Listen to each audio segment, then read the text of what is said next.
내년이 뭘 안다고? 감히 며느리가 끼어드느냐? 시아버지의 고함이 마당을 가득 채웠습니다. 내 인연! 급기야 말리는 며느리에게까지 손을 댄 시아버지.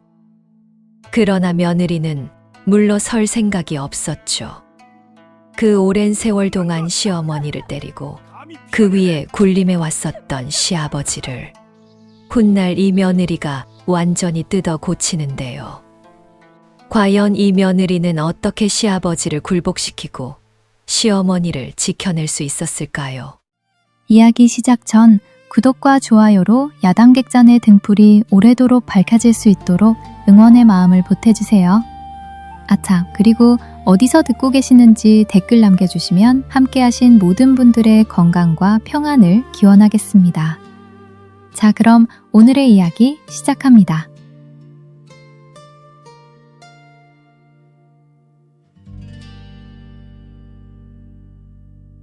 옛날 옛적 점잖은 사람이 많기로 소문난 충청도 어느 고을에 최참봉이라 불리는 양반이 살고 있었습니다.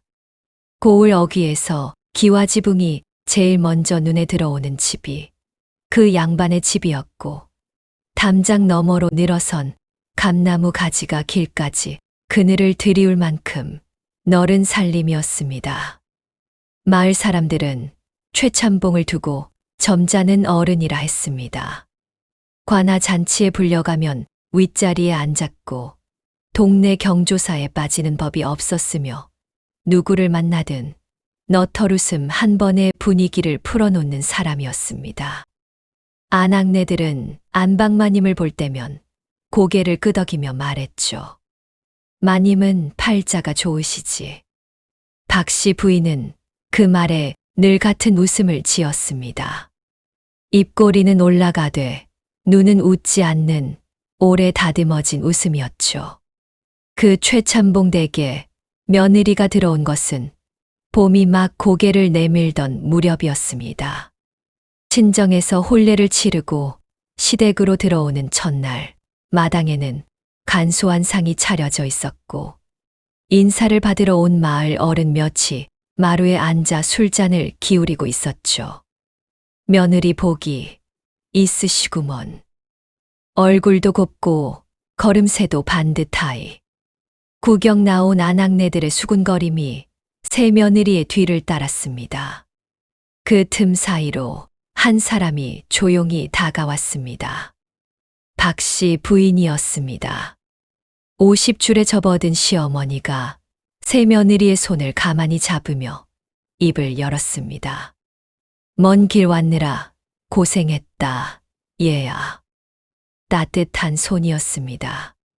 그런데 그 손을 감싸 쥔 순간 윤소희의 손끝에 무언가가 스쳤습니다. 손등 위로 번진 누르스름한 자국, 오래되어 빛이 바랜 멍이었습니다. 소희는 그때 그것을 무심코 지나쳤습니다. 들어온 첫날의 낯선 공기 속에서 그 작은 자국 하나가 무엇을 말하고 있는지 알아챌 겨를이 없었던 것이죠. 손님들이 하나둘 자리를 털고 일어서고 떠들썩하던 웃음소리가 담장 밖으로 빠져나간 뒤 최참봉 댁은 금세 고요해졌습니다. 그 고요가 채 내려앉기도 전이었습니다. 안채방 안에서 이부자리를 펴던 소희의 손이 멈췄습니다. 사랑채 쪽에서 낮고 굵은 목소리가 벽을 타고 기어들어왔습니다. 시아버지였습니다. 낮 동안 손님들 사이를 오가며 허허 웃던 그 사람의 목소리가 지금은 전혀 다른 것이 되어 어둠 속을 채우고 있었습니다. 상을 그따위로 차려놓고 사람 앞에 내가 무슨 낯으로 앉았겠느냐. 낮고 짓누르는 소리였습니다. 돌아오는 대답은 없었습니다. 시어머니가 왜 아무 말도 못하시는 것이지. 소희의 손가락이 이불 위에서 천천히 오므라들었습니다. 그때였습니다. 둔탁한 소리 하나가 벽 너머에서 떨어졌습니다. 무엇이 부딪힌 것인지, 무엇이 넘어진 것인지 알 수 없었습니다. 다만 그 소리가 지나간 뒤에도 시어머니의 목소리는 끝내 들려오지 않았습니다. 신음 한 번, 비명 한 번 없었습니다. 소희의 턱이 미세하게 떨렸습니다. 옆에 누운 최진우를 돌아보았습니다. 진우는 움직이지 않았습니다. 잠든 것인지 못 들은 척 자는 척하는 것인지 숨소리만 고르게 이어지고 있었습니다. 이 사람도 이게 처음이 아닌 것이구나. 소희는 천장을 올려다보았습니다. 손이 이불 위에서 주먹처럼 쥐어져 있었고 그 주먹은 밤새 풀리지 않았습니다. 이튿날 새벽 안채의 희미한 불빛이 새어나오고 있었습니다. 잠을 이루지 못한 소희가 방문을 열었을 때 박씨 부인은 이미 마루에 앉아 있었습니다.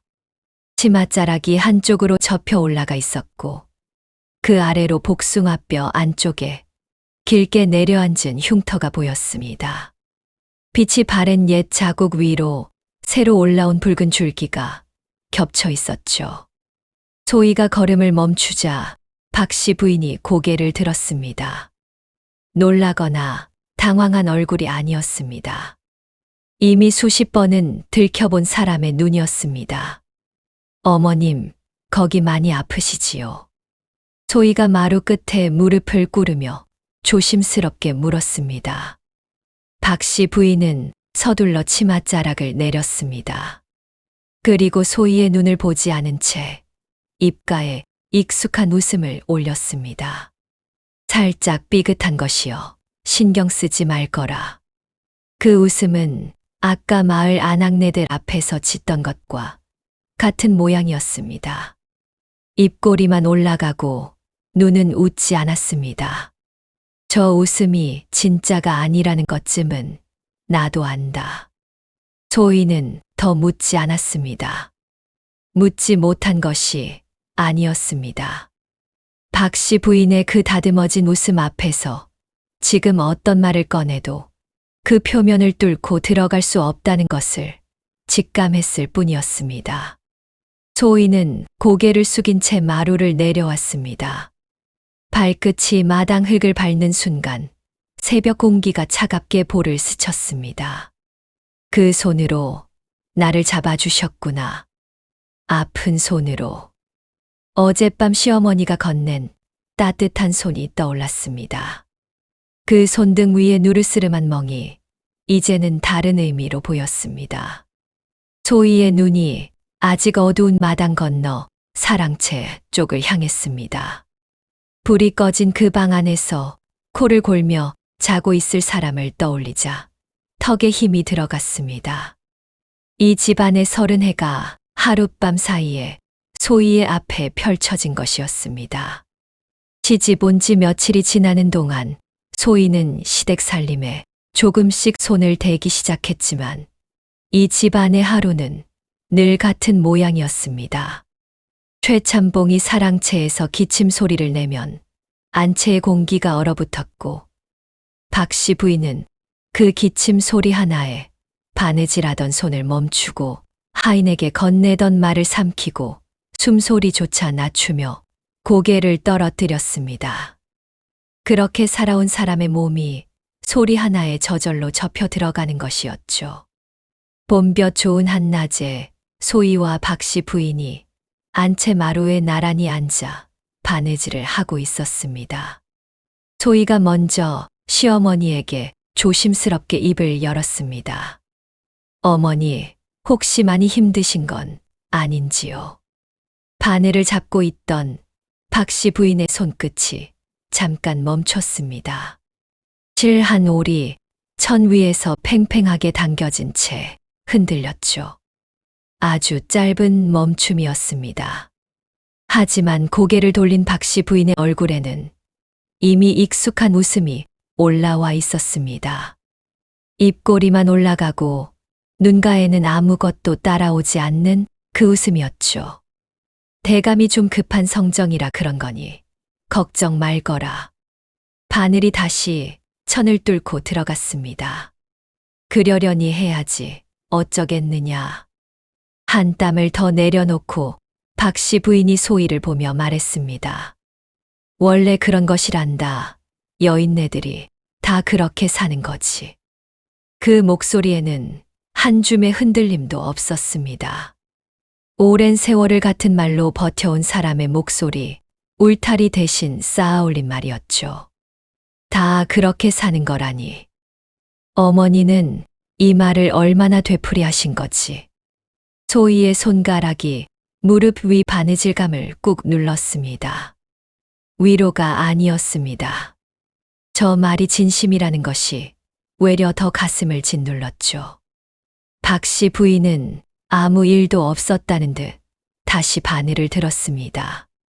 한 땀, 한 땀, 흔들림 없이. 그 고른 바늘땀이 그동안 삼킨 말들의 수만큼이나 촘촘하였죠. 그러던 어느 날, 소희는 부족한 살림거리를 사러 저작거리에 나섰습니다. 장터 어귀를 돌아서는데 사람들 웅성거림 사이로 익숙한 목소리가 뚫고 들어왔습니다. 이게 값이냐? 사람을 뭘로 보고? 소희가 소리 나는 쪽으로 고개를 돌렸습니다. 진유가 좌판 앞에서 상인의 멱살 앞까지 손을 뻗어 올리고 서 있었습니다.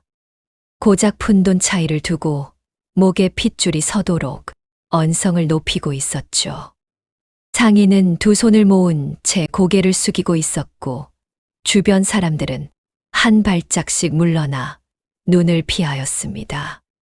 어깨의 각도, 상대를 깔아보는 눈의 높이, 한쪽 손을 허리춤에 건 모양까지 아버님의 모습을 담고 있어 소희의 발이 그 자리에 뿌리를 내린 듯 굳었습니다. 진우는 소희가 보고 있는 줄도 모른 채 상인에게 한마디를 더 내뱉고 돌아섰습니다. 소희는 그 등을 한참 바라보았습니다. 장터의 웃음소리와 호객 소리가 사방에서 밀려들었지만 소희의 귀에는 아무것도 닿지 않았죠. 입술 안쪽을 깨무는 이에 힘이 들어가 있었습니다. 시아버지 한 분으로도 이 집안은 무거운데 남편마저 그 그림자를 따라가고 있다는 것을 소희는 그날 처음 제 눈으로 확인한 것이었습니다. 그렇게 장터를 다녀온 뒤로 소희의 마음속에는 한 가지 생각이 자라나고 있었습니다. 이 집 안에만 갇혀 계신 어머니를 밖으로 한번 모시고 나가고 싶다는 마음이었죠. 장이 다시 서는 날 아침 소희가 안채마루에서 박씨 부인 앞에 무릎을 맞대고 앉았습니다. 어머니, 오늘 장이 서는 날이라 하던데 같이 가시지요. 박씨 부인의 바느질하던 손이 멈췄습니다. 시리천 위에서 느슨하게 늘어졌습니다. 박씨 부인이 바늘을 내려놓으며 낮은 목소리로 말하였습니다. 난 괜찮다. 너나 다녀오너라. 어머니, 저 혼자는 장터가 낯설어 무섭습니다. 어머니가 함께 가주셔야 제가 마음이 놓이지요. 소희가 박씨 부인의 손을 가만히 잡았습니다. 그 손등 위로 아직 빛이 바랜 멍 자국이 남아 있었지만 소희는 그 위를 조용히 감쌌습니다. 박씨 부인의 눈동자가 한 번 흔들렸습니다. 그도 그럴 것이 최참봉은 박씨 부인이 문 밖을 나서는 것을 몹시 싫어하였습니다. 누구와 말을 섞는 것도 혹여 집안 이야기가 밖으로 새어나가는 것도 용납하지 않았죠. 도둑이 제발 저린 꼴이었습니다. 그 오랜 세월을 담장 안에 묶어두었으니 장에 가자는 며느리의 한마디가 박씨 부인에게는 담장 너머로 손을 뻗는 것과 같았습니다. 그런데 오늘 박씨 부인은 그 손을 뿌리치지 않았습니다. 떨리는 손가락이 소희의 손 위에서 잠깐 머뭇거리더니 천천히 감싸 쥐었습니다. 용기를 낸 것이었죠.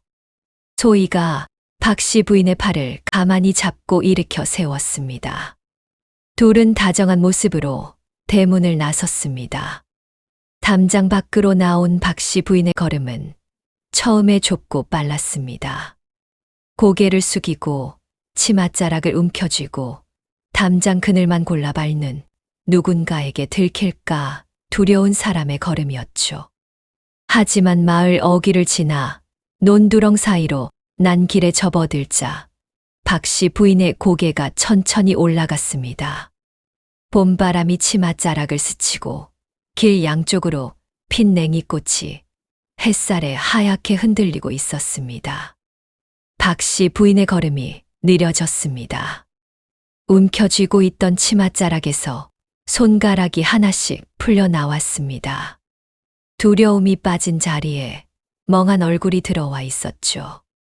논 위를 건너오는 바람 냄새를 맡듯 박씨 부인이 코끝을 들어 올렸습니다. 소희는 한 발짝 뒤에서 그 뒷모습을 지켜보다가 나란히 걸음을 맞추며 말하였습니다. 어머니, 나오시니 바람이 참 좋지요?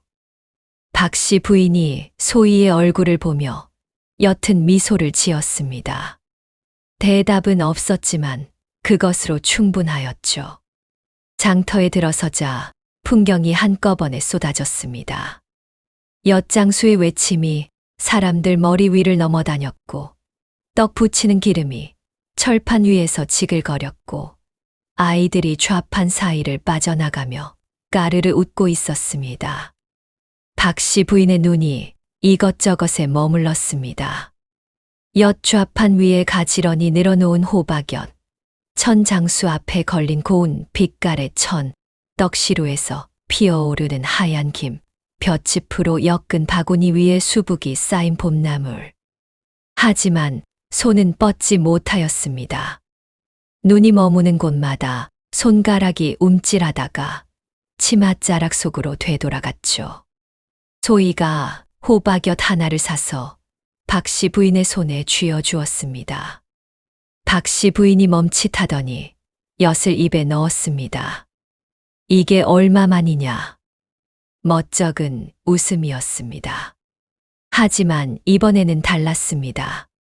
입꼬리뿐 아니라 눈가에 잔주름이 잡히고 볼이 올라가고 어깨에서 힘이 빠져 있었습니다.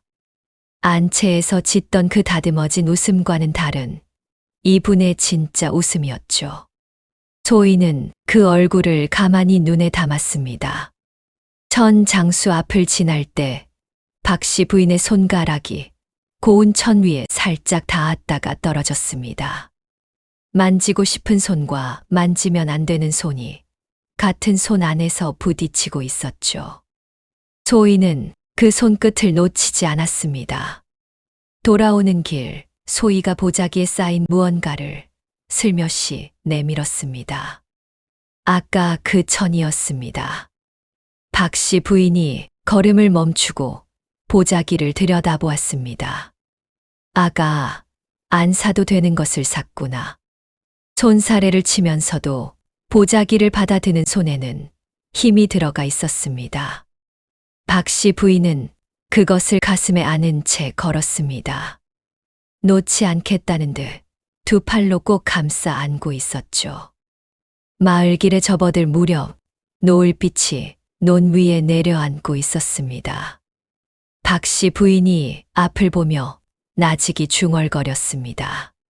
시집 오기 전에는 장날마다 어머니 손잡고 다녔는데 그 한마디가 바람결에 실려 소희의 귀에 닿았습니다.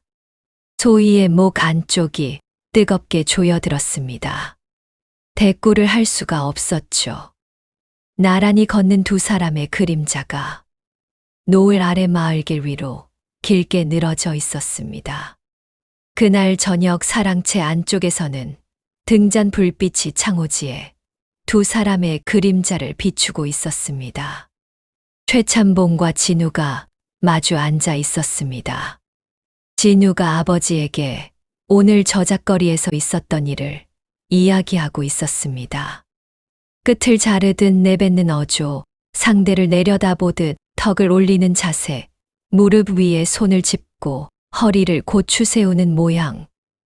아버지 앞에 앉아 있는 아들의 몸짓이 아버지의 것과 같은 모양을 하고 있었습니다. 최참봉이 낮은 웃음을 흘리며 받아주었습니다. 그래, 그 정도는 해야지. 그 한마디에 진우의 어깨가 한층 더 펴졌습니다. 아버지의 인정을 받은 아들이 아버지의 모양을 더 세게 본뜨고 있었던 것이죠. 거울을 마주 놓은 듯 두 사람의 그림자가 창호지 위에서 같은 모양으로 겹쳐지고 있었습니다. 아버지가 만든 틀 안에서 아들이 자라고 있었고 그 틀이 대물림되고 있다는 것을 이 집안에서 알아챈 사람은 아직 소희뿐이었죠. 그날 밤 희미한 등잔이 켜진 안채 건너방에서는 진우가 잠자리에 들려 하고 있었습니다. 자리에 누우며 천장을 향해 한마디를 던졌습니다. 당신은 어머니한테 너무 들이대는 것 아니오. 소희는 대꾸하지 않았습니다. 진우가 잠깐 기다렸습니다. 돌아오는 말이 없자 코웃음을 한번 흘리고는 벽 쪽으로 돌아 누웠습니다. 소희는 돌아 누운 진우의 등을 한참 바라보았습니다. 잠이 올 리 없었죠. 조용히 자리에서 일어나 등잔 앞으로 다가갔습니다. 심지를 한치 돋우자 작은 불꽃이 흔들리며 방 안을 한 뼘 더 밝혔습니다. 소희는 그 불빛 앞에 오래 앉아 있었습니다. 낮에 장터에서 호박엿을 입에 넣고 눈가까지 웃던 박씨 부인의 얼굴이 떠올랐고 그 위로 낮에 저작거리에서 턱을 치켜들고 서 있던 진우의 등이 스며들었고 방금 천장을 향해 아무렇지 않게 내뱉고 돌아 누워 버린 이 사람의 등이 그 끝에 와서 포개졌습니다. 하나하나는 작은 조각이었지만 그것이 한데 모이자 이 집안의 모양이 비로소 보이기 시작한 것이었습니다. 이 집은 아버지만의 문제가 아니구나. 등잔 불꽃이 소희의 눈동자 위에서 조용히 흔들렸습니다. 그 불빛 아래 소희의 두 손이 무릎 위에서 천천히 쥐어졌습니다. 풀릴 기미가 없는 주먹이었습니다. 그러나 이 집안에 진짜 바람이 불기 시작하는 것은 이제부터였죠. 봄이 깊어지고 있었습니다. 뒷산 기슭에 올라서면 진달래가 군데군데 붉은 점을 찍어 놓고 있었고 양지 바른 비탈에는 냉이와 달래가 고개를 내밀기 시작하였죠. 그날 아침 소희가 안채 마루에서 빈 바구니 2개를 들고 박씨 부인 앞에 섰습니다. 어머니, 봄 햇살이 이리 좋은데 산나물 캐러 가시지요. 박씨 부인이 바느질감에서 눈을 떼지 않은 채 말하였습니다. 에이, 내가 거길 왜 가느냐. 그러나 눈은 소희가 들고 있는 바구니 쪽으로 한 번 갔다가 돌아왔습니다. 소희가 바구니 하나를 박씨 부인의 무릎 앞에 살며시 내려놓자 박씨 부인은 한숨을 쉬는 척하더니 바느질감을 접어 옆에 놓고 바구니를 슬쩍 집어들었습니다. 뒷산 기슭 양지 바른 비탈에 둘이 나란히 쪼그려 앉아 냉이를 캐기 시작하였습니다. 소희가 흙을 파헤치며 냉이 뿌리를 들어 올리자 박씨 부인도 이내 옆에서 손을 놀리기 시작하였는데 처음에는 조심스럽던 손이 흙을 만지는 횟수가 늘어갈수록 차츰 빨라졌죠. 박씨 부인이 흙 묻은 손으로 이마를 쓱 닦으며 중얼거렸습니다. 이것도 참 오래간만이구나. 소희가 자기 바구니에서 냉이 한 줌을 슬쩍 꺼내 박씨 부인의 바구니에 옮겨 담으며 말하였습니다. 어머니가 더 많이 캐셨네요. 박씨 부인이 바구니를 내려다보다가 소희의 손장난을 알아챈 듯 피식 웃었습니다. 눈가에 주름이 잡히는 웃음이었죠. 장터에서 호박엿을 입에 넣고 지었던 그 웃음과 같은 모양이었습니다. 소희는 모르는 척 고개를 숙이고 다시 흙을 팠죠. 입꼬리가 살짝 올라가 있었습니다. 나무를 다 캐고 개울가로 내려왔습니다. 개울물이 돌 사이를 돌아가며 낮은 소리를 내고 있었고 바람이 물 위를 스치며 차가운 기운을 품고 올라왔습니다. 둘은 개울가 넓은 바위 위에 나란히 걸터 앉았습니다. 박씨 부인이 개울물에 손을 담그고 한참을 가만히 있었습니다. 물살이 손가락 사이를 빠져나가는 것을 멍하니 바라보고 있었죠. 소희는 옆에서 아무 말 없이 앉아 있었습니다. 잠시 후 박씨 부인이 먼저 입을 열었습니다. 물에서 손을 건져 올리며 젖은 손가락으로 치맛자락을 만지작거렸습니다. 여자들 팔자가 다 그런 거지. 소희가 고개를 돌리자 박씨 부인은 개울물을 바라보고 있었습니다. 시집 가면 그 집법 또대로 사는 거고 맞으면 맞은 대로 참는 거고. 목소리가 담담하였습니다. 마치 날씨 이야기를 하듯 오래전에 굳어버린 말을 꺼내놓는 것이었죠. 내 어머니도 그랬고 그 어머니의 어머니도 그랬을 거다. 하지만 소희는 차마 아무 말도 하지 못하였습니다. 손가락이 무릎 위에서 천천히 오므라들고 있었습니다. 박씨 부인이 개울물을 내려다보며 말을 이었는데 이번에는 목소리가 한 톤 낮아져 있었습니다. 허나 너는 그렇게 살지 말거라. 개울물 소리가 그 말 위로 흘러갔습니다. 박씨 부인의 입술이 미세하게 떨렸습니다. 그 오랜 세월 동안 한 번도 입 밖에 내지 않았던 말이 불쑥 튀어나와 버린 것이었죠.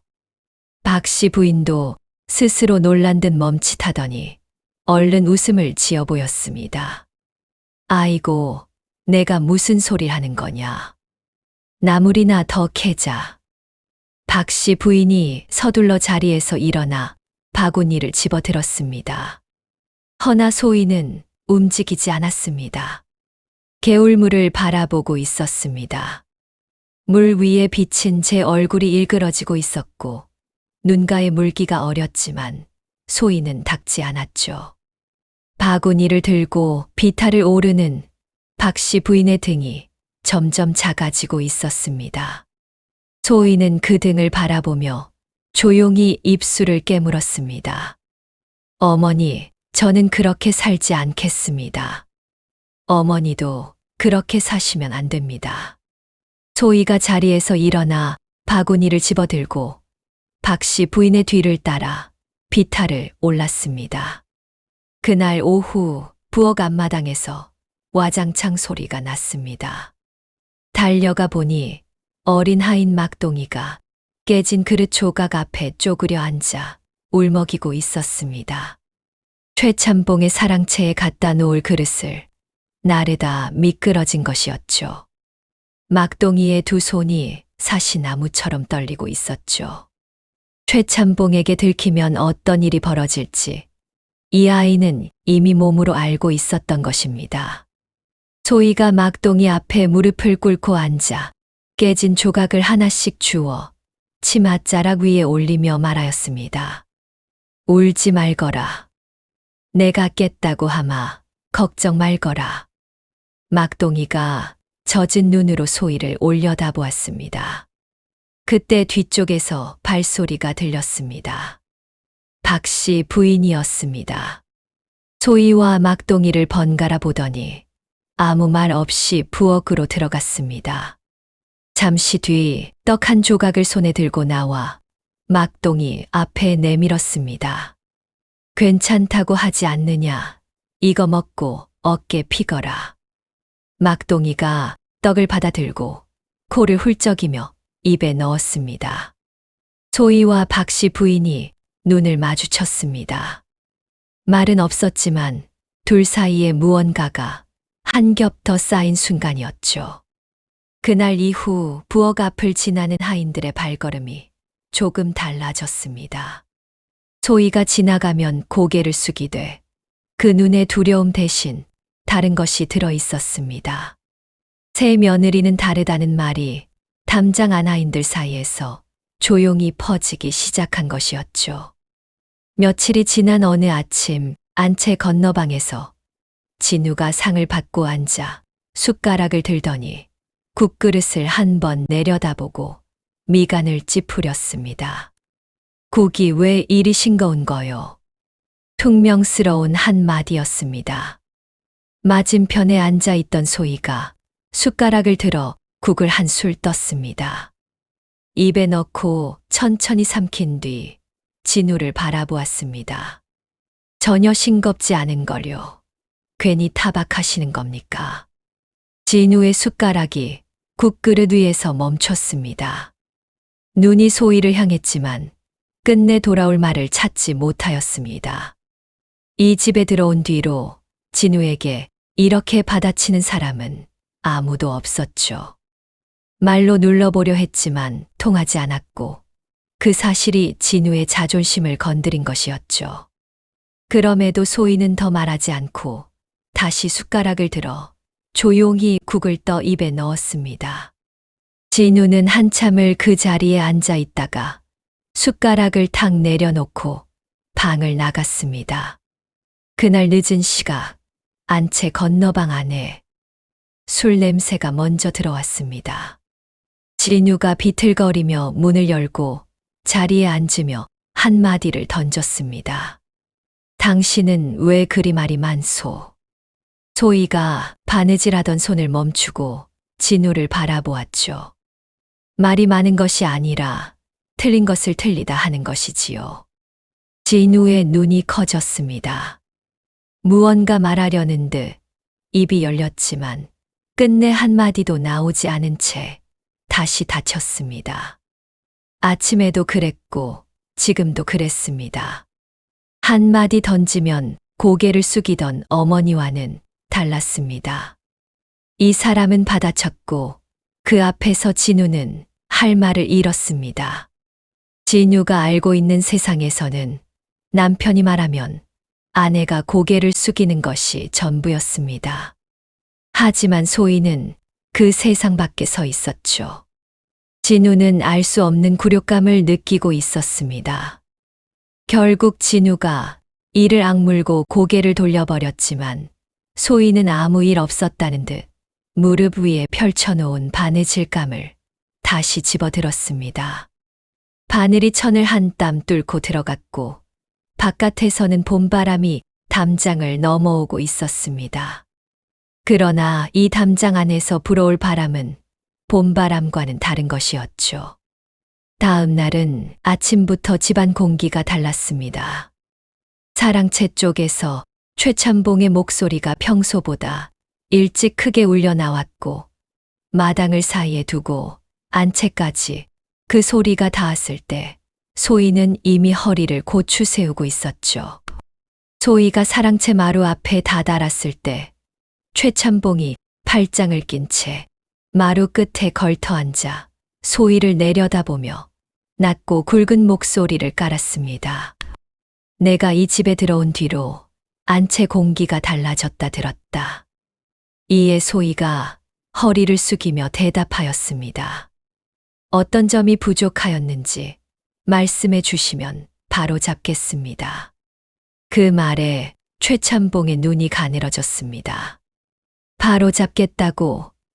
내가 바로 잡을 것이 아니라 내가 바로 서야 할 것 아니냐? 목소리가 마당을 가로질러 담장까지 울렸습니다. 소희는 허리를 숙인 채였지만 어깨는 흔들리지 않았죠. 아버님 말씀이 옳습니다. 다만 바로 서려면 무엇이 바르지 않은지를 알아야 하지 않겠습니까? 그 한마디에 최참봉의 턱이 한 번 떨렸습니다. 이 며느리는 대들지 않았습니다. 고개를 숙이고 예를 갖추고 말끝을 올리지 않았습니다. 그런데도 한 발짝도 물러서지 않았죠. 최참봉이 입을 열려는 순간 마당 구석에 서 있던 진우의 눈과 소희의 눈이 마주쳤습니다. 언제부터 보고 있었는지 진우가 사랑채로 향하던 발걸음을 멈춘 채 아버지와 아내가 마주 선 장면을 지켜보고 있었죠. 아버지 앞에서 밀리지 않는 소희의 모습이 진우의 미간을 찌푸리게 만들었습니다. 이윽고 최참봉이 코웃음을 한 번 치고는 자리에서 일어나 사랑채 안으로 들어가 버렸습니다. 소희가 사랑채 마당을 나와 안채를 지나 건너방으로 들어갔습니다. 저고리 고름을 여미며 자리에 앉았지만 가슴 안쪽에서 울리는 것이 쉬이 가라앉지 않았죠. 얼마 지나지 않아 건너방 문이 거칠게 열리며 진우가 들어섰습니다. 문을 열어 젖히는 손에 힘이 잔뜩 들어가 있었고 얼굴이 벌겋게 달아올라 있었죠. 당신은 어른 앞에서 그게 무슨 태도요? 버럭 쏟아내는 목소리에 건너방 공기가 흔들렸습니다. 소희가 진우를 바라보며 조용히 입을 열었습니다. 제가 무엇을 잘못하였는지요? 진우의 입이 벌어졌다가 닫혔습니다. 무엇이 잘못이냐고 물었을 뿐인데 그 한마디 앞에서 할 말이 사라져 버린 것이었죠. 그러나 진우의 얼굴은 오히려 더 붉어졌습니다. 아버지 앞에서 아내에게 체면을 잃었다는 굴욕이 목 안쪽에서부터 차올랐고 그 굴욕은 말이 아니라 몸으로 먼저 터져 나오려 하였습니다. 진우의 오른손이 천천히 올라가고 있었습니다. 저작거리에서 상인의 멱살을 잡았던 그 손이 사랑채에서 아버지의 자세를 본떠 무릎 위에 짚었던 그 손이 지금 아내를 향해 올라가고 있었습니다. 그 손이 어깨 위로 올라오는 순간 소희의 발이 먼저 움직였습니다. 소희의 발이 진우의 정강이를 걷어찼습니다. 진우가 중심을 잃고 한쪽 무릎을 꿇었습니다. 하지만 곧바로 이를 악물고 일어서더니 소희의 뺨을 쳤습니다. 소희의 고개가 한쪽으로 돌아갔습니다.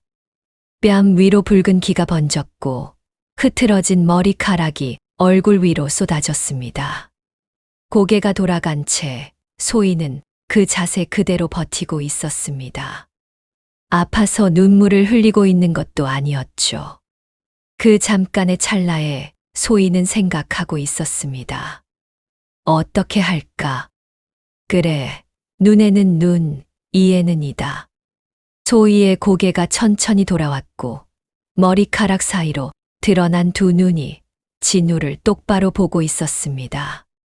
소희의 왼손이 올라가 진우의 왼쪽 뺨을 쳤고 이어서 오른손이 올라가 오른쪽 뺨을 쳤습니다. 진우의 고개가 좌우로 흔들렸고 눈이 크게 떠졌습니다. 태어나서 처음 맞아본 사람의 얼굴이었죠. 소희가 흐트러진 머리채를 매만지지 않은 채 그대로 선 자세에서 입을 열었습니다. 한 대를 치시면 저는 두 대를 칠 것입니다.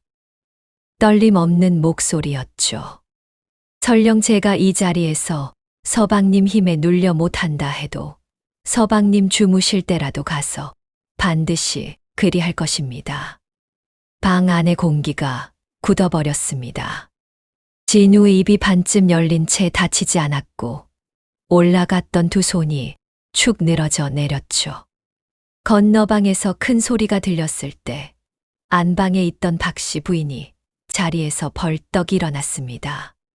가서 말려야 할지 못 들은 척 놔둬야 할지 어쩔 줄 몰라 안절부절하였죠. 이 집에서 큰 소리란 늘 한 방향이었습니다. 사랑채에서 안채로, 남편에게서 아내에게로. 다만 오늘은 달랐습니다. 아들과 며느리의 목소리가 뒤엉켜 들려오고 있었고 박씨 부인은 자신도 모르게 안방을 나와 건너방 문 앞까지 와 있었죠. 문틈 사이로 보이는 것은 흐트러진 머리채로 꼿꼿이 서 있는 며느리와 고개를 떨어뜨린 채 주저앉은 아들이었습니다. 박씨 부인의 손이 문틀 위에서 떨리고 있었습니다. 소희와 진우가 문 쪽을 보자 박씨 부인의 두 눈이 크게 떠져 있었지만 놀란 것인지 두려운 것인지 알 수 없는 얼굴이었습니다. 진유가 어머니의 얼굴을 보았을 때 눈가가 젖어 있었습니다. 울고 있었던 것이 아니었습니다. 울지 못하고 참아온 사람의 눈이 더 이상 버티지 못하고 젖어버린 것이었죠. 그 오랜 세월 아버지 앞에서 저 얼굴을 하고 있었을 어머니의 모습이 처음으로 아들의 눈에 들어온 순간이었습니다. 진우는 아무 말도 하지 못한 채 소희의 옆을 지나 방을 나갔습니다. 그 뒷모습이 어둠 속으로 사라지고 건너 방에 남은 것은 소희와 박씨 부인뿐이었습니다. 박씨 부인이 문틀에서 손을 떼지 못한 채 소희를 바라보고 있었고 소희도 아무 말 없이 그 눈을 받아주었습니다. 둘 사이에 말은 없었지만 오늘 이 집에서 무엇이 바뀐 것인지 두 사람 모두 알고 있었죠. 한편 진우는 방을 나와 대문을 박차고 나갔습니다. 어디로 가는지 자신도 몰랐지만 그 방 안에는 있을 수가 없었죠. 어둑한 마을길을 따라 걸었습니다. 논둑 위로 바람이 불어왔고 그 바람이 좀 전에 소희의 뺨을 때렸던 오른손을 스치고 지나갔습니다. 걸음을 옮길수록 어머니의 얼굴이 따라왔습니다. 문틈 사이로 떨고 있던 그 손, 젖어 있던 그 눈가가 발걸음마다 떠올랐죠. 아버지가 어머니에게 그랬을 때 나도 저렇게 문 밖에 서서 떨기만 했었다. 나는 아버지와 다르다고 생각했는데 그 기억이 발목을 잡자 걸음이 느려졌고 돌아가야 한다는 것을 알고 있었지만 무슨 얼굴로 소희를 마주해야 할지 답을 아직 찾지 못했죠. 한참을 걷다가 돌아온 것은 밤이 깊어서였습니다. 건너방 문턱에 걸터 앉은 진우는 아내에게 어떻게 말을 건넬지를 되뇌다가 그렇게 그 자리에서 눈을 감았습니다. 시간은 그렇게 흘러 날이 새고 있었습니다. 진우의 망설임은 밤새 계속되었고 지금도 방문을 열지 못하고 있었습니다. 얼마 뒤 건너방 문이 안에서 열렸습니다. 세수를 하러 나오던 소희가 마루에 앉아있는 진우를 보았죠. 진우가 먼저 입을 열었습니다. 당신 말이 맞소. 내가 잘못했소. 고개를 숙인 채였습니다. 소희는 한동안 진우를 내려다보다가 마루 끝에 걸터 앉았습니다. 나란히 앉았지만 둘 사이에는 한 뼘쯤의 거리가 있었죠. 잘못한 줄 아는 것과 고치는 것은 다른 이야기입니다. 서방님이 앞으로 어찌하시는지 제가 지켜보겠습니다. 지린유가 고개를 들어 소희를 보았지만 소희는 이미 자리에서 일어나 우물 쪽으로 걸어가고 있었습니다. 남편의 사과를 받아주지도 밀어내지도 않은 것이었죠. 마루 위에 혼자 남은 진우는 한참 동안 소희의 뒷모습을 바라보고 있었습니다. 며칠 뒤 장이 서는 날이 돌아왔습니다. 아침 해가 담장 위로 올라오고 마당에 빨래를 널던 하인이 코를 훌쩍이며 오늘 장날이라에 하고 중얼거릴 때쯤 소희가 안채 마루에서 진우에게 조심스럽게 말을 꺼냈습니다. 오늘 장날인데 어머니 모시고 다녀와도 되겠지요? 진우가 잠깐 망설이는 기색이 얼굴에 스쳤지만 이내 그러시오. 하고 짧게 답하였죠. 전에는 없던 대답이었습니다. 소희가 안방문 앞에서 박씨 부인을 불렀습니다. 어머니, 날이 좋습니다. 같이 나가시지요. 박씨 부인이 문을 열고 나왔을 때 소희가 먼저 팔을 내밀었고 박씨 부인이 그 팔을 가만히 잡았습니다. 지난번 장터 나들이 때보다 잡는 힘이 조금 더 단단해져 있었죠. 대문을 나서자 마을길 양쪽으로 이팝나무 꽃이 하얗게 피어 있었고 바람이 불 때마다 꽃이 피 눈처럼 날렸습니다. 박씨 부인이 걸음을 멈추고 그 꽃잎을 올려다보았습니다.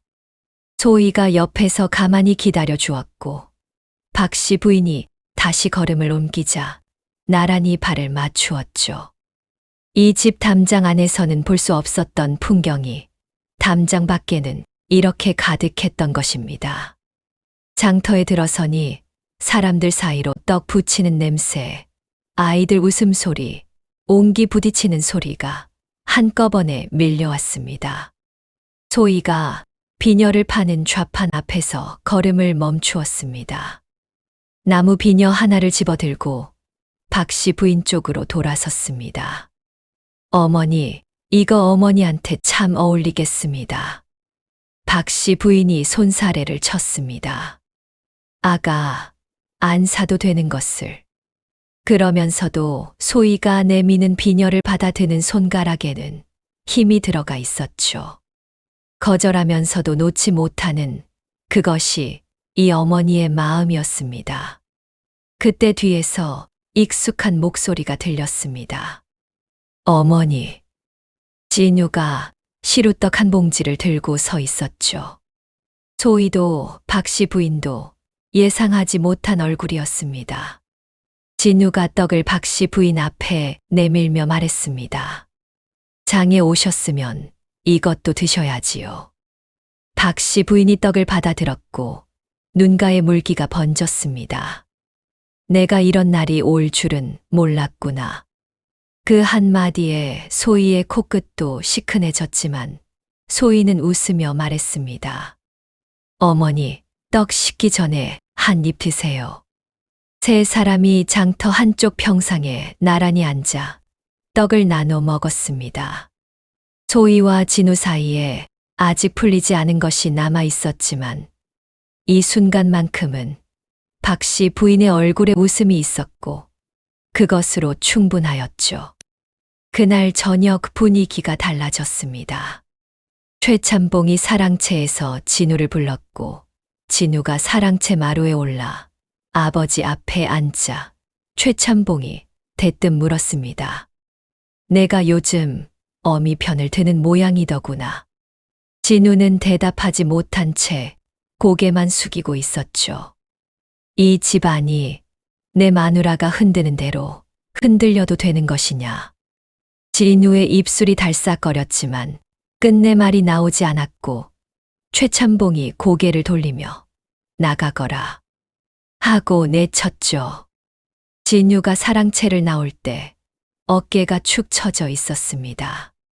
아버지 앞에서 한마디도 하지 못한 자신이 새벽의 소희 앞에서 내가 잘못했소 하던 자신과 같은 사람인지 스스로도 알 수 없었죠.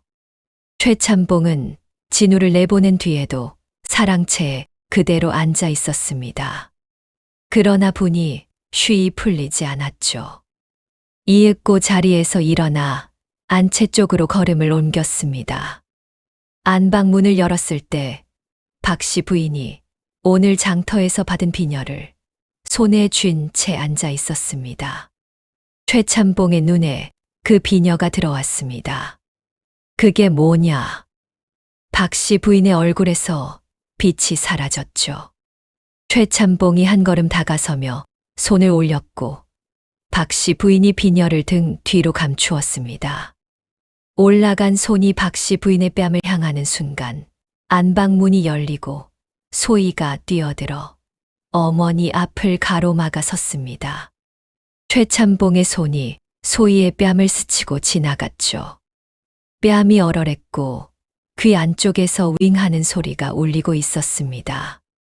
하지만 소희의 눈에 눈물은 없었습니다.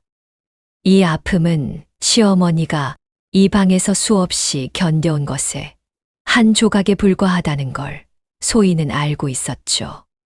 소희가 등으로 시어머니를 가린 채 시아버지를 올려다보며 입을 열었습니다. 아버님, 저는 아버님을 때릴 수 없습니다.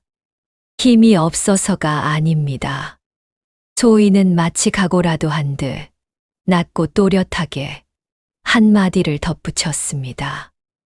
허나 아버님 한 번만 더 어머님과 제게 손찌검을 하신다면 그땐 저도 참지만은 않을 것입니다. 최참봉의 입이 열렸지만 아무 소리도 나오지 않았죠. 박 씨 부인은 그동안 한 번도 이렇게 자신을 마주 본 적이 없었습니다. 그런데 이 며느리는 맞고도 눈을 피하지 않았습니다. 소희가 몸을 돌려 박 씨 부인의 팔을 잡았습니다. 어머니, 일어나세요. 건너방으로 가시지요. 박 씨 부인이 소희의 팔을 잡고 일어섰고 두 사람이 안방을 나갔습니다. 최참봉은 올라갔던 손을 천천히 내렸습니다. 자신이 소리를 지르면 고개를 숙였고 손을 올리면 쓰러졌습니다. 그것이 이 집안에서 통하지 않은 적은 한 번도 없었죠. 그런데 오늘 며느리가 그것을 끊었습니다. 텅 빈 방 안에 최참봉의 그림자만 길게 늘어져 있었습니다. 건너방에 들어선 박 씨 부인은 자리에 앉자마자 소리 없이 울기 시작하였습니다. 소희가 옆에 앉아 젖은 수건으로 박 씨 부인의 손목 위에 난 붉은 자국을 조심스럽게 감싸 주었죠.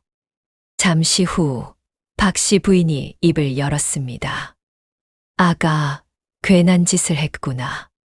그러다 내가 다치기라도 하면 내가 더 못 견딜 것이란 걸 왜 모르느냐. 소희가 박 씨 부인의 두 손을 잡았습니다. 어머니, 염려 마세요. 저는 어머니도 지키고 이 집안도 지킬 것입니다. 박 씨 부인의 울음이 한 번 크게 터졌다가 이를 악물고 삼켰습니다. 울음 대신 소희의 손을 꽉 쥐었고 그 힘이 대답이었죠. 소희와 박 씨 부인이 건너방에서 나란히 앉아 있을 때 진우가 들어왔습니다. 방 안 분위기가 심상치 않은 것을 본 진우가 물었습니다. 무슨 일이 있었소? 소희가 오늘 안방에서 있었던 일을 이야기하였습니다. 진우는 듣는 내내 얼굴이 굳어졌고 아무 말도 하지 못한 채 한참을 서 있다가 건너방을 나와 마당으로 내려섰죠. 어두운 사랑채 쪽을 바라보며 오래 서 있었습니다. 사랑채에서 아버지의 나가거라 한마디에 고개를 숙이고 나온 자신과 아버지 앞에 서서 어머니를 등 뒤로 감싼 소희가 같은 날 같은 집에 있었다는 것이 진우의 가슴을 짓눌렀죠. 건너방 쪽을 돌아보니 문틈 사이로 소희가 박 씨 부인의 손을 잡고 나란히 앉아 있는 것이 보였습니다. 진우는 그 불빛을 바라본 채 담장 너머로 불어오는 바람 속에 오래 서 있었습니다. 그 다음 날부터 안채의 풍경이 달라졌습니다. 소희가 먼저 진우에게 말을 꺼냈죠. 서방님, 오늘부터 사랑채에는 하인이 밥상을 들여보내겠습니다. 우리는 어머니 방에만 문안을 드리지요. 진우가 소희를 바라보았습니다. 무슨 뜻인지 모를 리 없었죠. 알겠소. 짧은 대답이었지만 그 안에는 소희의 뜻을 따르겠다는 무게가 실려 있었습니다. 그날부터 사랑채 근처에는 아무도 얼씬하지 않았습니다. 아침이면 하인이 밥상을 사랑채 마루에 올려놓고 돌아섰고 최참봉이 밖으로 나와도 마당에는 인기척이 없었죠. 반면 안채 쪽에서는 박 씨 부인의 방을 중심으로 웃음소리가 들려왔습니다. 소희는 아침에 일어나면 가장 먼저 어머니가 계신 안방으로 가 문안 인사를 드렸고 식전까지 오랜 시간을 안방에서 함께 보냈죠. 진우도 안방에 들어 어머니께 문안 인사를 드리고 나란히 앉아 담소를 나누었습니다. 박 씨 부인의 얼굴에 웃음이 피는 횟수가 늘어갈수록 사랑채는 고요해져 갔습니다. 이틀이 지나고 사흘이 지나자 최참봉의 기침 소리가 사랑채 밖으로 자주 새어 나왔죠. 마치 누군가 들으라고 하는 듯한 기침이었지만 그 어느 누구도 관심을 주지 않았습니다. 그 즈음 저녁 건너방에서 진우가 소희에게 물었습니다. 여보, 내가 뭐 도울 일은 없소. 소희가 바느질을 멈추고 진우를 보았습니다. 서방님은 서방님의 방식대로 하시면 됩니다. 다만 아버님 곁을 비워두세요. 진우가 고개를 끄덕였죠. 그 고개 숙임이 이 집안에서 처음으로 남편이 아내의 뜻에 몸을 맡긴 순간이었습니다. 며칠 뒤 외로움을 이기지 못한 최찬봉이 안채로 걸어왔습니다. 그날따라 소희가 부엌에 물을 기르러 잠깐 안방을 비운 틈이었죠. 최찬봉이 안방 문을 열었을 때 박씨 부인이 혼자 앉아 지난 장날 소희가 사준 비녀를 손에 들고 만지작거리고 있었습니다. 최찬봉의 눈에 그 비녀가 들어왔죠. 아들 며느리가 품어주니 그리도 좋으냐? 내가 없어도 이 집이 돌아간다. 이 말이냐? 박씨 부인이 고개를 숙였지만 최찬봉의 분은 이미 걷잡을 수 없었습니다. 손이 뻗어 반지꼬리를 집어 던졌고 반지꼬리가 벽에 부딪혀 바늘과 실패가 쏟아졌죠. 이어서 옆에 놓인 경대를 밀쳤고 경대가 바닥에 쓰러지며 거울이 깨졌습니다. 그래도 분이 가라앉지 않았는지 박씨 부인의 어깨를 잡아 밀쳤고 박씨 부인이 뒤로 넘어지며 등이 벽에 부딪혔죠. 안방에서 쏟아지는 소리를 듣고 소희와 진우가 뛰어들어왔습니다. 소희가 쓰러진 박씨 부인 옆에 달려가 부축하였고 진우가 최찬봉 앞에 막아섰습니다. 아버지, 그만하십시오. 진우의 목소리가 낮았지만 단단하였죠. 최찬봉이 아들을 노려보았지만 진우는 물러서지 않았고 최찬봉의 팔을 잡아 안방 밖으로 이끌었습니다. 사랑채까지 모시고 간 진우에게 최찬봉이 이를 드러내며 쏘아 붙였습니다. 내 놈도 정신 차려라. 마누라 치마폭에 놀아나 남자 구실도 못하고 살 것이냐. 진우가 한참을 아버지를 바라보다가 입을 열었죠. 아버지, 여인들 머리 위에서 군림하는 것이 반드시 폭력이어야 한다면 저는 군림하고 싶지 않습니다. 그러니 아버님도 그만하십시오. 말을 마친 진우가 돌아서서 나갔습니다. 최찬봉의 입이 벌어졌다가 닫혔고 아들의 등이 어둠 속으로 사라지는 것을 바라보고만 있었죠. 그날 밤 소희는 부엌에 혼자 앉아 있었습니다. 내일 아침 사랑채에 올릴 밥상을 생각하고 있었죠. 상을 제대로 차려보내면 아무것도 달라지지 않을 것이었습니다. 소희의 눈이 부엌 구석에 놓인 양푼 위에 멈추었습니다. 이 집안을 바꾸려면 체면부터 무너뜨려야 한다.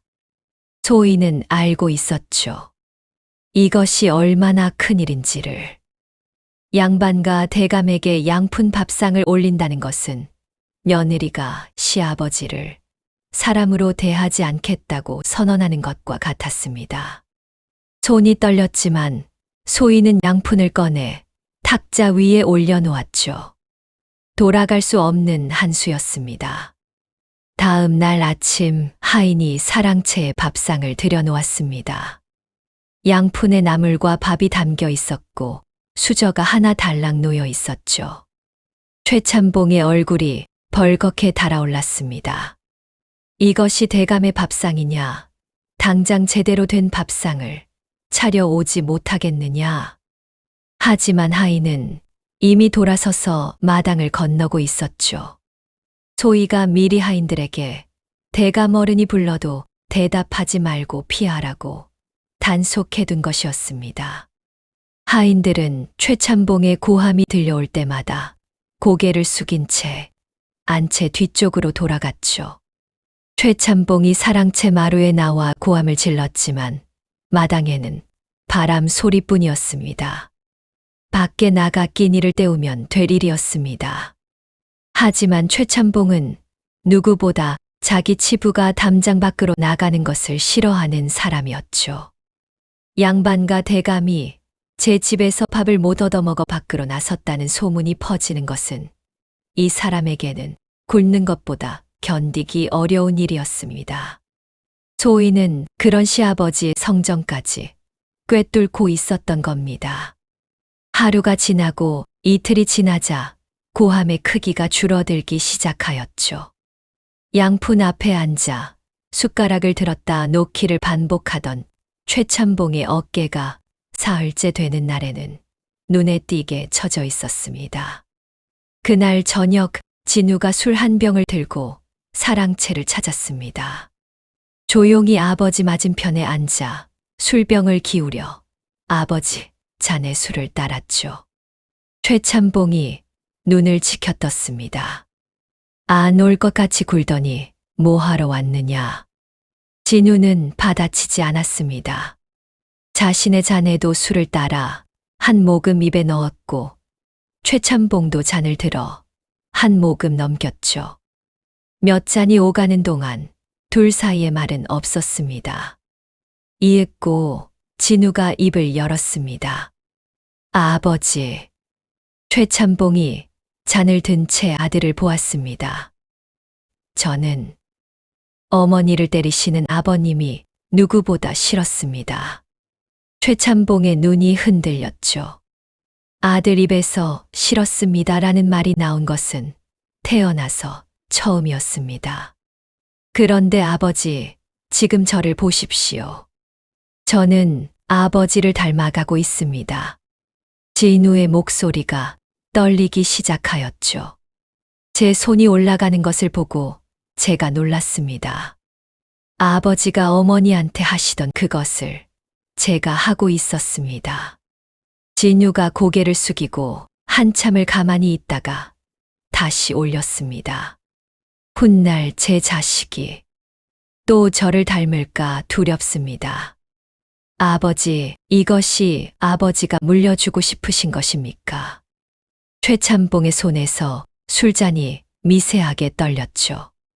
아무 말이 나오지 않았습니다. 진우가 고개를 숙인 채 말을 이었습니다. 아버님, 진작에 이 말씀을 드렸어야 했는데 제가 지금까지 못했습니다. 저는 지금 그걸 후회하고 있습니다.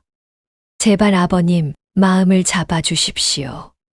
최참봉은 아들을 바라보고 있었지만 끝내 입을 열지 않았죠. 진우는 더 기다리지 않고 조용히 자리에서 일어나 방을 나왔습니다. 빈 방에 혼자 남은 최참봉이 아들이 앉았던 자리를 한참 바라보다가 자신의 손을 내려다보았죠. 아들에게 물려준 그 손이었습니다. 다음 날 소희가 직접 양푼 밥상을 들고 사랑채로 들어갔습니다. 최참봉이 밥상을 보자마자 손으로 밀쳐 뒤집었죠. 소희는 뒤도 돌아보지 않고 나갔습니다.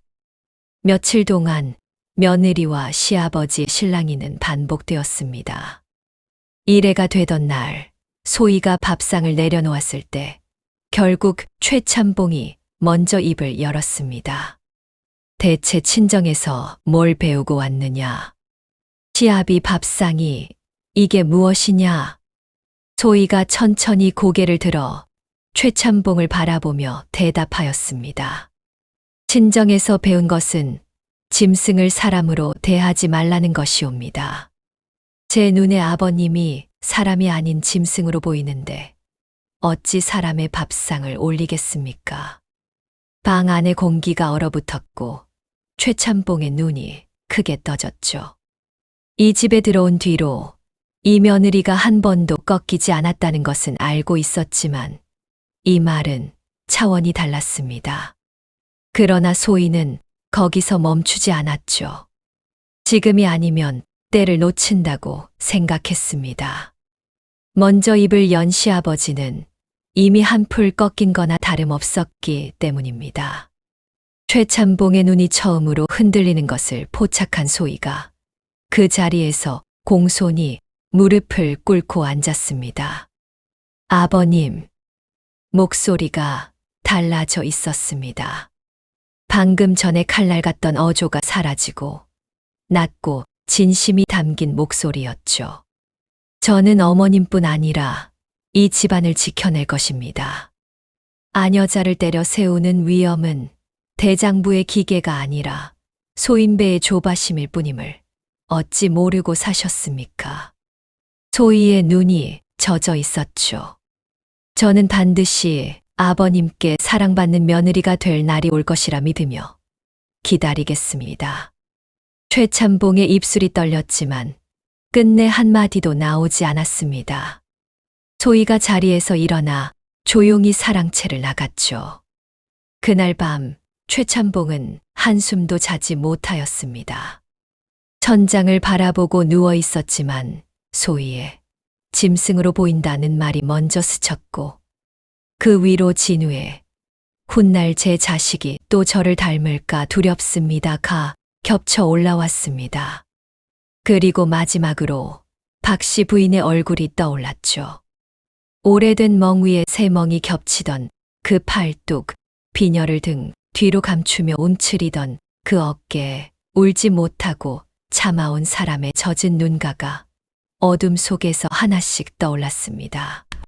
그것이 자신이 만든 것이라는 걸 최참봉은 이 밤에야 비로소 마주하고 있었죠. 하루 종일 그렇게 자신을 돌아보니 어느새 해는 져 있었고 방 안이 어두워져 있었습니다. 최참봉이 뭔가 결심한 듯 자리에서 일어났습니다. 박씨 부인의 방문 앞에 선 최참봉은 문을 두드리려다 잠시 주춤했습니다. 또 한 번 문에 닿은 손을 보며 후회의 눈빛을 보였죠. 이윽고 문이 조용히 열렸습니다. 박씨 부인이 잠자리에 들려고 흰 속옷 차림으로 앉아 있었습니다.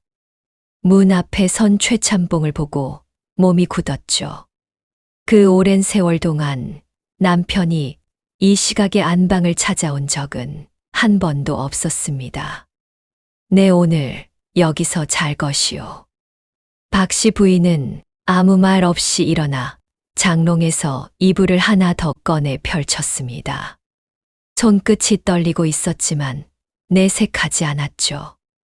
그렇게 부부가 몇십 년 만에 나란히 누웠습니다. 어둠 속에서 한참 동안 천장만 바라보던 최참봉이 가만히 입을 열었습니다. 내가 그동안 잘못 살아왔구려. 부인, 내가 정말 미안하오. 박씨 부인은 숨이 멎는 듯 하였죠. 평생을 함께 살면서 한 번도 들어본 적 없는 말이었습니다. 놀라움과 서러움이 한꺼번에 밀려왔지만 옆에 누운 남편의 목소리가 너무 작고 너무 깊어서 원망보다 먼저 가슴이 저려왔죠. 더 말하지 않으셔도 됩니다. 그것으로 되었습니다. 이제 정말 괜찮습니다. 박씨 부인의 목소리는 담담하였지만 어둠 속에서 눈물이 볼을 타고 흘러내리고 있었죠. 그 눈물은 서러움도 기쁨도 아닌 오랜 세월을 버텨온 사람이 마침내 한마디를 들었을 때 비로소 놓아버리는 무게 같은 것이었습니다. 다음 날 아침 행랑어멈이 안방에 밥상을 들고 들어왔습니다. 행랑어멈의 발이 문턱 앞에서 멈추었죠. 두 사람이 마주 앉아 있었습니다. 소리를 지르는 사람도 고개를 숙이는 사람도 없었습니다. 그 오랜 세월 동안 이 안방에서 한 번도 본 적 없는 풍경이었죠. 행랑어멈이 조용히 상을 내려놓고 나갔습니다. 박씨 부인을 바라보는 최참봉의 눈빛이 이전과는 달라져 있었습니다. 그날 이후 집안 분위기는 한결 밝아졌습니다. 최참봉은 하인들에게도 소리를 지르지 않았고 박씨 부인에게는 언제나 다정한 눈빛으로 미안함과 자상함을 담아 대하였죠. 어느 아침 부엌에서 박씨 부인이 행랑어멈 소희와 함께 아침상을 챙기고 있었습니다. 소희가 박씨 부인을 보며 미소 짓고 바르게 움직이는 모습이 기특하여 박씨 부인도 웃어주었죠. 최참봉이 머무는 사랑채에 아침상이 먼저 들어간 후 소희가 안방으로 밥상을 들고 들어왔습니다. 어머님, 오늘은 조반 저와 함께 하시는 거 좋지요? 박씨 부인이 고개를 끄덕이며 마주 앉았습니다. 두 사람이 나란히 수저를 들었고 밥 한 술 넘기고 나물 한 젓가락 짚는 사이사이에 조용한 웃음이 오갔죠. 그러다 박씨 부인의 수저가 멈추었습니다. 아가, 나는 나만 참으면 되는 줄 알며 세월을 살아왔단다. 내 시아버님이 지금까지 이렇게 된 것은 내 잘못도 있는 것 같구나. 진작 너처럼 대응하고 하지 못하게 했었다면 다른 삶을 살아왔지 않겠느냐. 30년을 삼키고 눌러왔던 말이 며느리 앞에서 처음으로 입 밖에 나온 것이었죠.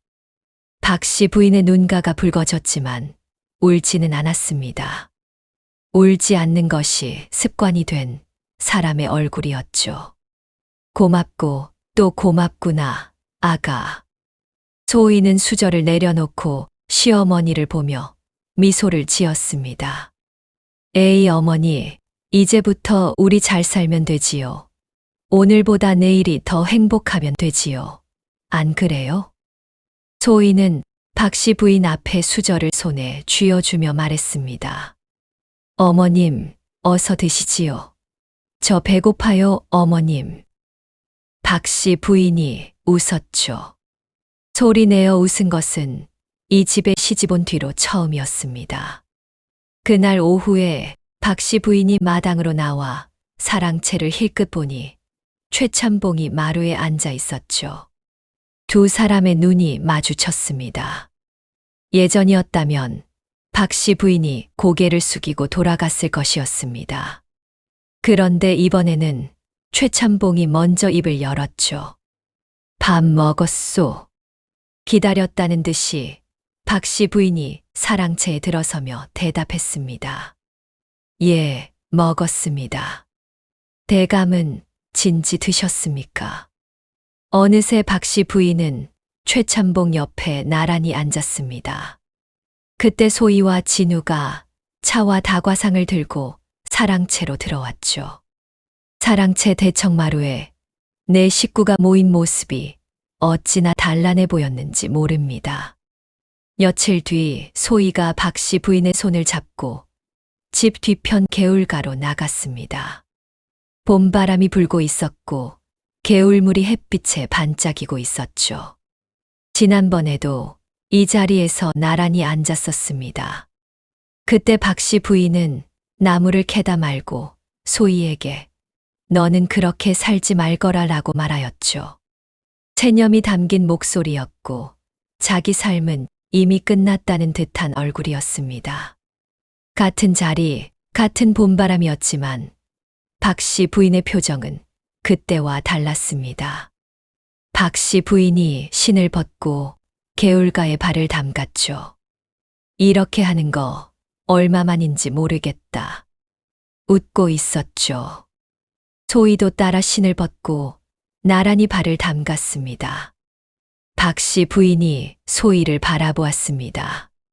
내가 오지 않았으면 나는 그냥 그렇게 살다 갔을 거다. 어머니, 이제 말씀하셔도 됩니다. 하고 싶은 말씀 다 하셔도 됩니다. 박씨 부인이 한참을 흐르는 물만 바라보았습니다. 그래, 이제 해도 되는 거지. 박씨 부인이 웃었습니다. 30년 만에 처음으로 제 마음에서 우러나온 웃음이었죠. 해질녘 박씨 부인이 혼자 안채 후원으로 나왔습니다. 하늘이 붉게 물들고 있었고 저녁 바람이 치맛자락을 스치고 지나갔죠. 박씨 부인이 고개를 들어 하늘을 올려다보았습니다. 눈물이 소리 없이 흘렀죠. 슬퍼서 우는 것이 아니었습니다. 30년 동안 눌려있던 것이 비로소 풀리는 눈물이었죠. 박 씨 부인은 한참을 그렇게 서서 처음으로 자기 자신을 위해 울었습니다. 다음 날 오후 사랑채 대청마루에 내 식구가 다시 모였습니다. 진우가 최참봉의 손을 덥석 잡으며 웃었습니다. 아버님, 우리 가족 모두 온천 한번 다녀오면 어떻겠습니까? 최참봉의 눈이 동그래졌습니다.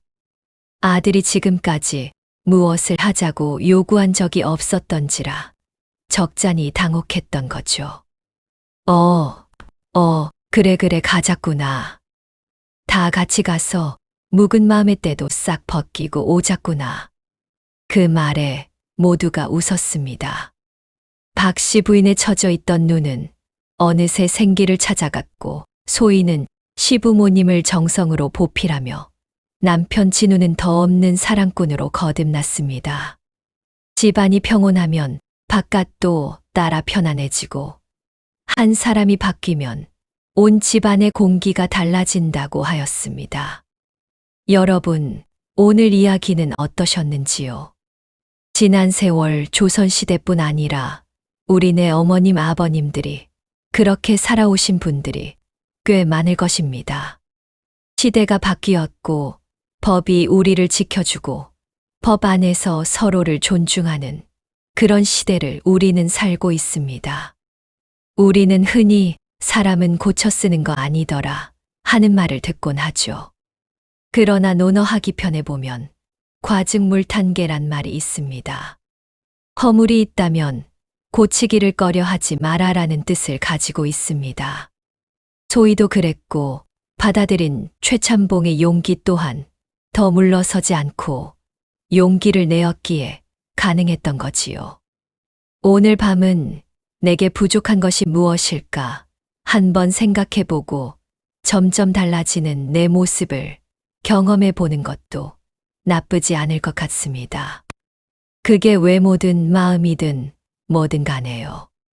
끝으로 야담객잔에 어디서 듣고 계신지 댓글 남겨주세요. 좋은 의견들 귀 담아 듣고 풍성한 이야기로 다시 찾아뵙겠습니다. 감사합니다.